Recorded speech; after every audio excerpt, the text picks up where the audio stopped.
let us talk about the big thing that everyone is waiting for, which is Paul Wesley coming over to the original. Paul Wesley. You know, every time I've asked any one of you who would you like to see come over, it's always been Paul. It's always been Paul. What is it about Paul that you guys all love? Paul's just a great guy. He's fun. He's hilarious, and he's just a kind of he's a jokester. He's just fun to have around.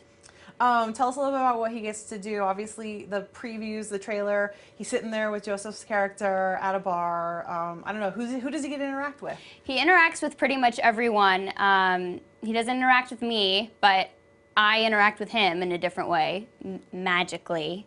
So I think he's interacting with everyone. They're all trying to stop the spell from happening, or they're trying to make it happen. So it's kind of like two sides that are all trying to, that all have their certain thing that they have to get done, but not everyone wants it to happen. What was it like having Paul on set? I mean, you guys, you know, not everyone out there understands that your sets are actually not next door to each other. They're actually really far away. You have to get in the car and drive. But so having, you know, new blood on the set, but, you know, he's part of the Vampire Diaries. It's been around longer. What was it like having him around? It was fun. I think Paul, like I said, he's such a fun energy, and that's why everyone really was excited to have him on board. And yeah, I think it was so easy to work with Paul, and I think it's because we've all been around each other for so long, and so it was really, really nice. So there's some Cami Davina scenes coming up. Tell us a little bit about them.